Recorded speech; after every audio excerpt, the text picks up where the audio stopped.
संतान वरदान है या अभिशाप? आमतौर पर देखा जाता है कि हर पति पत्नी माँ बाप बनना चाहते हैं। वे अपनी तरफ से पूरी पूरी कोशिश करते हैं कि संतान को वे प्राप्त करें।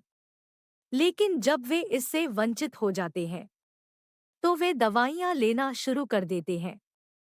जो कोई भी उन्हें बताता है कि उस स्थान पर एक अस्पताल है या कोई बाबा बैठा है जो संतान पैदा होने की दवाई देता है, तो वे माता पिता वहीं पर चले जाते हैं और उस बाबा से संतान प्राप्ति की विधि पूछकर वैसा ही करते हैं जैसे उसने बताया।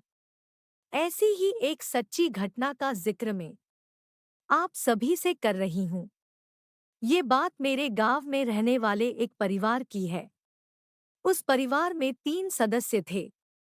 2 वे पति पत्नी व एक उस महिला की सास। उस महिला के पास बच्चे नहीं थे। उस महिला की सास को किसी ने बताया कि उनके घर के पास ही एक मंदिर में बाबा बच्चे पैदा होने की दवाई देता है। तो उसकी सास अपनी बहू को रात के समय उस बाबा के पास लेकर गई ताकि कोई देख ना ले और कोई बच्चा पैदा हो जाए। सौभाग्यवश उनके घर एक लड़के का जन्म हो गया। उसके कुछ ही दिनों बाद उस महिला का पति शराब की जकड़ में आ गया। धीरे धीरे उस महिला के 3 लड़के हुए। समय बीतता गया। जब उसका बड़ा लड़का स्कूल जाना शुरू हुआ तो उसकी सास गुजर गई। फिर वह महिला लोगों के घर काम दांडी मजदूरी करने जाने लगी। जब उसका बड़ा लड़का 8वीं क्लास में फेल हुआ तो वह घर छोड़कर भाग गया। वह बेचारी महिला 3 साल तक उसकी तलाश में घूमती रही। फिर वह मिला। उसके बाद वह घर आ गया। फिर कुछ ही महीने बाद उसका छोटा लड़का घर से उस महिला से झगड़ा करके भाग गया। वह 4 साल तक ट्रक पर काम करने लगा, वहीं पर रहता और फिर नशे का आदी हो गया। एक दिन ट्रक ड्राइवर की दिल का दौरा पड़ने से मौत हो गई। फिर गांव के किसी व्यक्ति ने उसे देख लिया। वह उसे पकड़कर उसके घर लाया। उस महिला को 5 साल बाद वापस अपना बेटा मिला।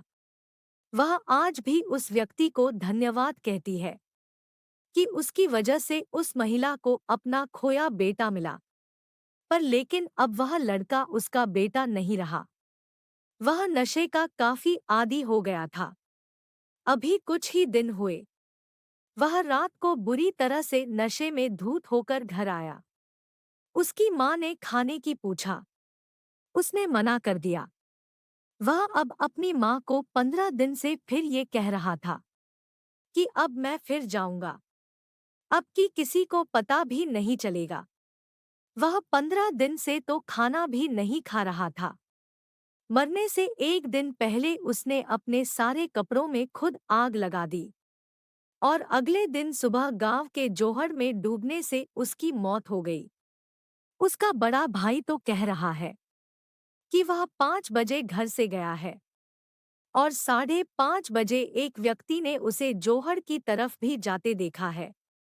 फिर 6 बजे उसकी लाश का मिलना उस माँ के लिए एक बार फिर से दर्द भरा इम्तिहान। वह महिला दुखी होते हुए कह रही है कि किसी को भी भगवान ऐसी औलाद ना दे। इससे अच्छा मैं इसे जन्म ही ना देती। अब कोई तो ये कह रहा है कि रात की उसकी उतरी नहीं। कोई कुछ कह रहा है, कोई हार्ट फेल बता रहा है। ये तो भगवान ही जानता है कि हकीकत क्या है।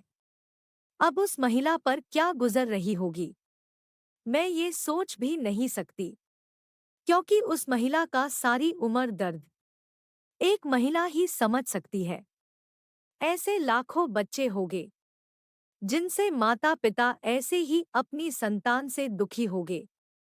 अगर आप वो महिला होते तो अब मैं आपसे पूछती हूँ कि ऐसी संतान आपके लिए वरदान है या अभिशाप?